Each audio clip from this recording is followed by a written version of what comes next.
Good morning, Dr. Rooney, Provost Callahan, Dean Stevens, faculty and guests.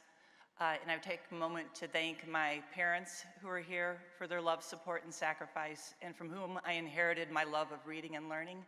And to my husband, who's here today also, who inspires me every day with his love, intelligence, and compassion and work ethic. And I would especially like to say good morning to our Loyola University Quinlan School of Business graduates. Doesn't that sound nice?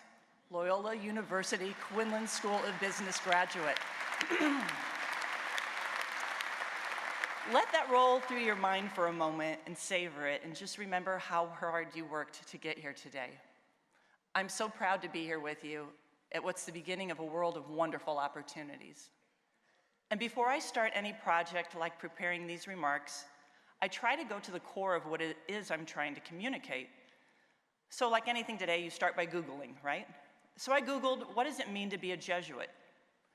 Now with Pope Francis, probably the world's most famous Jesuit, well, Sister Jean's probably given him a run for second place. There's plenty of content available online, and here we are some 480 years into Jesuit history, and I propose that the founding Jesuit principles are as relevant, if not more relevant today, than they were in the 1500s.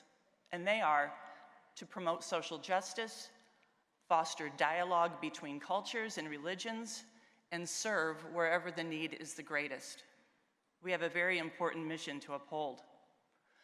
So what would I tell myself if I were sitting out there with you today about what I've learned so far as a professional and as about a person? First of all, I guess I would say have an enormous appetite for life. The days, the weeks, the months, the years, they go by so fast. Savor them. You've gained so many valuable tools for your toolbox of life here at Loyola. Make the most of each and every one of them. I would also say strive to be a civil person. Even faced with incivility, and you will face that. That's the true test. Remain civil. Work diligently. I've had a number of jobs over my career, and I've learned from each of them. Presently, I am the Director of Community Affairs at the Illinois Housing Development Authority, or IDA for short. Think of IDA as a bank with a mission.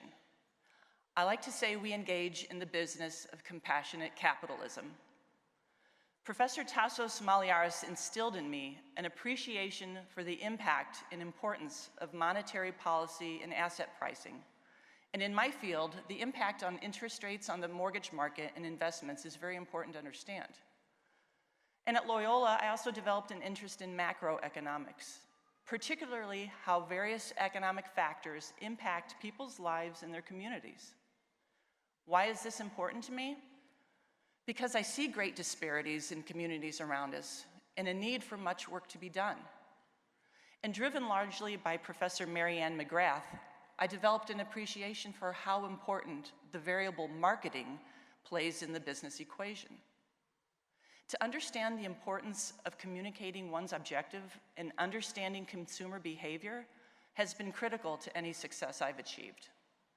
And understanding data helps drive the missions we tackle at IDA. For example, according to the Joint Center for Housing Studies at Harvard University, over 50% of American renters are cost burdened, meaning they pay more than 30% of their income for housing. So these households have little money left over to pay other basic necessities. Think of food, healthcare, transportation. In searching for housing that they can afford, families may live in substandard, inadequate housing. This exposes their children to serious health and safety hazards that can undermine their current and future cognitive well-being. And did you know the #1 environmental illness of children is caused primarily by lead-based paint in homes? And this is startling, 75% of homes built before 1978 contain some form of lead-based paint. I had the pleasure this last year to cross paths with Professor Anita Weinberg from the Civitas Law Center at Loyola's Law School. She and her students worked to pass Illinois' first prevention-focused legislation to protect against lead poisoning. And at IDA, we have the experience and the resources to create programs to address lead remediation in these homes. So I'm hopeful we'll be working on a program this year, putting people to work and making homes safer for our children. Inadequate housing can lead to a host of future problems: poor health, poor test scores, overall poor quality of life. As you can see, I'm a little passionate about our work. And these economic disparities and lack of opportunities shouldn't be so prevalent in our nation today, but they are. And I am proud to work in an industry that is trying to do something about it. I do believe from the bottom of my heart that business and social justice can play an interdependent role in our society. And our work at IDA, to me, is truly at the intersection of business and social justice. A healthy housing market is essential to economic prosperity of communities throughout Illinois, and IDA facilitates housing-related programs that help create a positive impact for these communities and the people that live them. Now, as you go through your work life, have you heard this one, that it's good to be a cheerful warrior? Well, I suppose that may be true, but I posit that at times it's constructive to be a respectful rebel. What do I mean by that? So, an example. There was a development project that I was working on that would have created hundreds of housing units, hundreds of jobs, and generated tax revenues for our communities at the height of the recession. Now, a few of my colleagues were against the project for various reasons, and their support was needed to get it through loan committee to advance the project.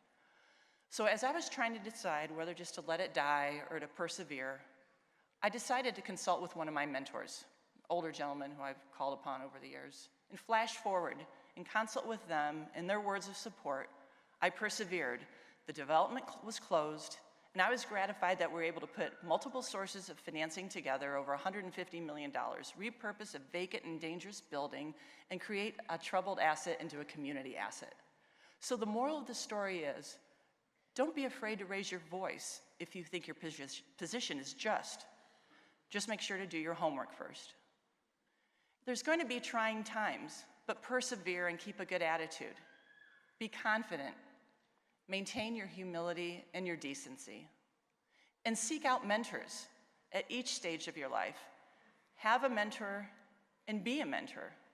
This is your responsibility and your blessing. And maintain a good circle of friends. And always remember to follow your heart, but take your brain with you too. Be a lifelong student. Never stop reading and learning. And not just social media posts. Put down your phones. Read books and articles. And on topics that are outside of your area of expertise. It'll make you a well-rounded person, able to carry on conversations with other professionals that you'll meet. And force yourself to do things that make you uncomfortable. That's how you grow. You're going to fall down. It's okay. What do you do when you fall down? Get back up. Volunteer for something that resonates with you. Maybe it's a children's charity or a cancer foundation. So many causes need volunteers. You'll meet people. Maybe you'll find your next job. You may rise from a volunteer to a board member. You'll meet board members from other fields, and you never know where that may lead. Maybe you feel passionate about an issue. Volunteer for a candidate for public office whose opinion aligns with yours, and vote. Voter turnout is dismally low. Democracy is not a spectator sport. Don't think for a moment that your voice doesn't matter. It does. Our communities need educated, ethical, hardworking people like yourselves, people with integrity, courage, and compassion. The author, philosopher, theologian, Dr. Howard Thurman said, and I quote, "Don't ask yourself what the world needs. Ask yourself what makes you come alive, and then go and do that. Because what the world needs is people who are alive. Ask yourself what excites you. I love to write and I love to read about issues that are important to me, and I love to travel. I can feel my pulse pick up when I think I have the right words together or I have a trip on the calendar. Ask yourself what makes your pulse pick up."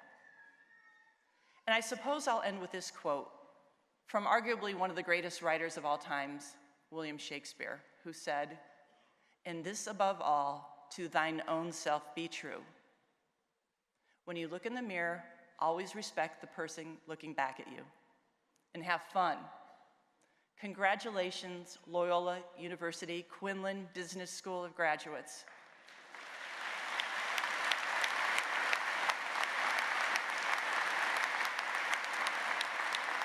It's up to you to carry the torch for the next generations, and carry it as a cheerful warrior, and when appropriate, as a respectful rebel. Thank you.